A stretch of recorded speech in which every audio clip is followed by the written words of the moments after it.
Assalamualaikum warahmatullahi wabarakatuh. Perkenalkan, nama saya Alif Farhatun Amiroh, NIM 20080101082.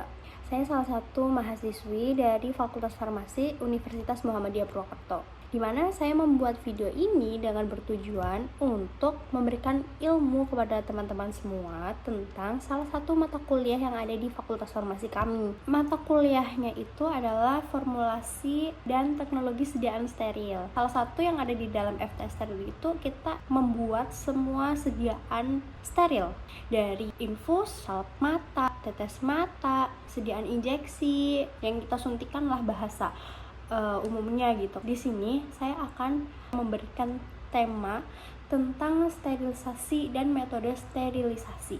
Apa sih itu sterilisasi dan metode apa aja yang digunakan untuk sterilisasi? Buku referensi yang kita pakai untuk bisa menjelaskan apa itu sterilisasi dan lain-lain sebagainya gitu. Yang pertama itu kita pasti anak farmasi banget nih, pasti tahu banget tentang Farmakope Indonesia, di mana itu adalah acuan untuk kita membuat sediaan farmasi.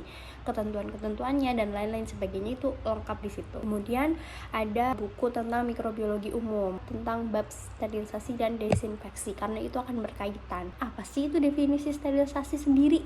Sterilisasi itu adalah menghilangkan semua bentuk kehidupan, baik yang patogen maupun non-patogen, terus vegetatif maupun non-vegetatif, dari suatu objek atau material. Yang akan kita gunakan itu kan obat ya, jadi bentuk sediaan yang steril. Jadi harus terbebas dari semua mikroorganisme yang ada di situ yang akan mengganggu aktivitas kandungan-kandungan dalam obat yang akan kita pakai. Tujuannya itu apa sih gitu? Dari definisinya pun kita pasti sudah tahu itu tujuannya ya, jelas untuk menghilangkan semua mikroorganisme agar suatu obat atau sediaan yang kita pakai itu efektivitasnya meningkat gitu, dan kualitasnya baik, dan terjamin stabilitas dari suatu produk tersebut. Pada akhirnya pun tujuan dari sterilisasi pasti untuk menghasilkan produk yang steril. Nah, dalam menghasilkan produk yang steril itu bisa dilakukan dengan cara yaitu teknik aseptis dan metode sterilisasi. Teknik aseptis itu adalah proses pembuatan sediaan steril untuk menghindari masuknya mikroba ke sediaan yang akan kita buat. Kapan kita menggunakan teknik aseptis, yaitu ketika bahan atau obat yang akan diproduksi itu tidak tahan panas. Beberapa metode. Yang pertama, metode sterilisasi secara mekanik itu adalah filtrasi, melakukan suatu penyaringan dengan suatu penyaring yang berpori kecil agar mikroba yang ada dalam larutan itu bisa tersaring dan tertahan di saringan tersebut. Prinsipnya ada dua, filtrasi ayakan dan filtrasi adsorpsi, di mana filtrasi ayakan itu kita menggunakan ayakan dengan diameter 0,22 sampai 0,44 mikrometer hanya untuk menahan mikroorganisme. Nah, untuk menahan virus dan virogen kita menggunakan filtrasi adsorpsi tersebut.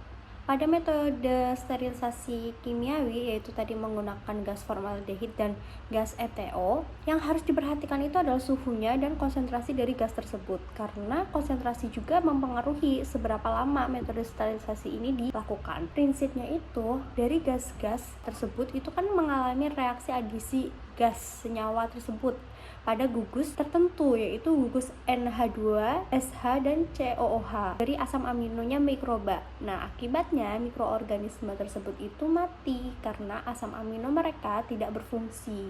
Metode sterilisasi fisika itu tadi ada panas kering, di mana panas kering itu biasanya kita menggunakan oven. Nah, ada beberapa suhu yang sudah ditentukan seperti 140 derajat Celcius, 150, 160, 180, dan 200 derajat Celcius, di mana ada waktu-waktunya tersendiri dalam tiap suhunya. Biasa yang digunakan itu suhu 180 derajat Celcius selama 1 jam. Tetapi itu juga tergantung dari bahan atau alat yang akan kita gunakan.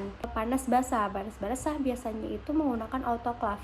Autoclave bisa membunuh karena air kondensasi yang panas itu akan menyebabkan mikroba-mikroba tersebut itu terhidrasi, sehingga protein mengalami koagulasi atau denaturasi sehingga dia bisa mati. Suhu yang biasa digunakan pada autoclave itu 121 derajat dengan waktu 15 menit. Metode radiasi menggunakan radiasi UV, di mana mikroorganisme ini mengabsorpsi sinar UV-nya hingga ke inti sel mereka, sehingga mengakibatkan DNA-nya mereka itu rusak, sehingga bisa terjadi mutasi dan mikroorganisme ini bisa meninggal. Sinar gamma itu seperti sinar UV, tetapi dia digunakan untuk mensterilisasi alat-alat kedokteran dan alat-alat yang terbuat dari logam, karet, dan bahan polietilen. Metode mana yang kita pilih tergantung dari alat dan bahan-bahan yang akan kita gunakan. Pada akhirnya kalian juga harus memastikan apakah produk yang kalian sudah sterilisasi itu steril. Dimana kita bisa tahunya,